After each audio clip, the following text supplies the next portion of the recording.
Okay, we're back at it again, finding some zeros of a quartic polynomial here when we are given one of the zeros. Okay, so even if we weren't given one of the zeros, we could take this and we could graph it.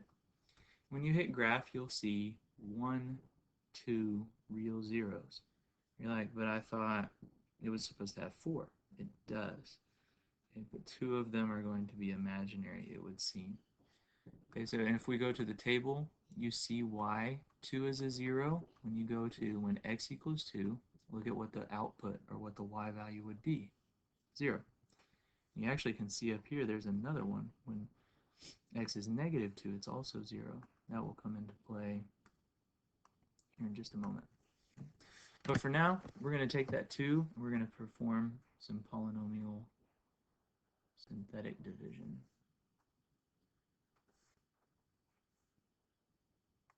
I'm going to start with all the coefficients here for the original quartic, and we're going to do synthetic division. The 2 is on the outside because that's the 0 we were given. Okay, so in a list of zeros, we've got x equals 2. And while we're at it, how is that written as a factor? X minus 2. And then it's going to be multiplied by another factor. We'll have to see what that factor is. Okay, so we bring down the 1. Multiply 2 times 1, put it there, add the column. 2 times 0, 0, add the column. 2 times 4, 8, add the column. That is not 0. Whee! Add the column, 16. 2 times 16, 32. Add the column, that's 0. Alright, so let's see what we're left with. We're left with 1x cubed plus no x squareds plus 4x plus 16. And so, in the process of breaking this down, it's to its factors. We have x minus 2, because we want to make sure if we plug in a 2 right there for x, that this becomes 0. 2 minus 2 is 0.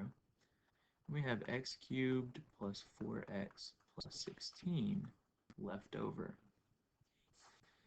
Now, the reason that we are doing this is because we want to use the fact, something we know about cubics.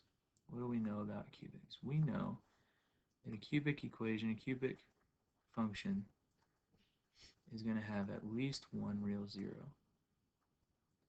And so we're going to use our calculator to find it. And you see it's right there. Okay, so if you hit second in table, you can go and you can see that it occurs at negative 2. If we didn't know that, we could hit second trace 0. And we'd have to move the cursor to the left of it, move the cursor to the right of that 0, and it would tell us it's at negative 2. Okay. Now it might tell us it's 0.75 or something, and I won't make you worry about that, but we could still do it even if it told us something like 0.75. Alright, so we got a new 0 from the graph. So let's take a pause and just talk about what we've been doing. We've been doing cubics where we're given a 0. But now we're given a quartic where we're given a 0, which means we're going to kind of use that 0 up just to get to a cubic. So the previous assignment where we had a cubic and we were given a 0, what we're seeing here is that we don't have to be given a 0.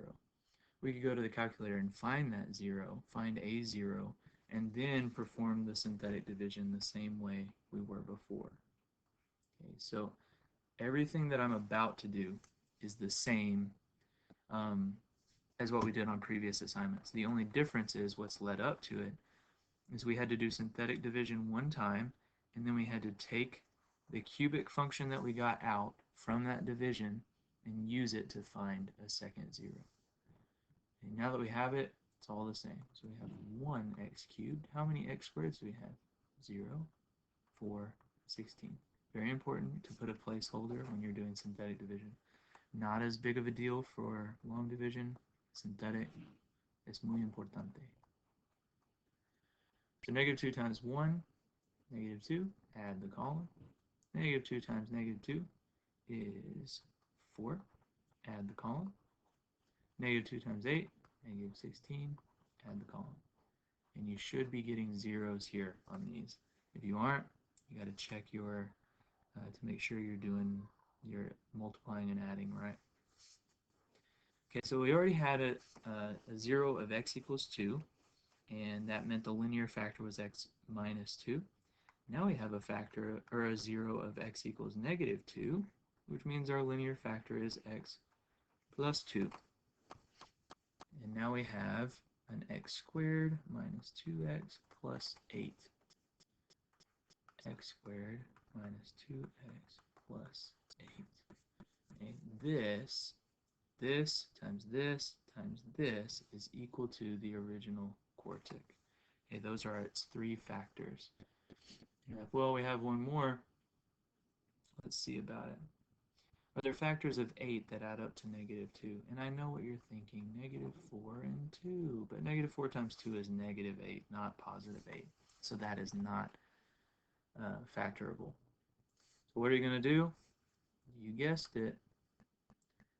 You're going to either do quadratic formula or completing the square. By completing the square, people, I believe in you. I think that's a great way to solve this problem. I'm going to do the quadratic formula for the masses. Okay, the quadratic formula says that the zeros are negative b plus or minus the square root of b squared minus 4ac all over 2a. So negative b. If b is negative 2, then negative 2 is 2. 2 plus or minus the square root of negative 2 squared is 4 minus 4 times a, which is 1, times c, which is 8, all over 2a, 2 times 1. So the other two zeros are 2 plus or minus the square root of 4 minus 32. It's going to be negative 28 over 2. And so I have to do, what is the square root of negative 28? Remember, if you have the square root of a negative number, you're going to focus on the square root of the positive number because that's just going to come out as I. 2 plus or minus I square root of 28 over 2. Now, can we simplify the square root of 28? I think so. You're probably already shouting it in your mind. 7 times 4 is 28, right? So the square root of those is the same. What's the square root of 4? It's 2. So 2 square root of 7 is the same as the square root of 28. So this is 2 plus or minus 2i square root of 7 over 2. And looky here, 2 divided by 2 is just 1. 2 divided by 2 is 1. So the other two zeros, x equals 1 plus or minus I square root of 7.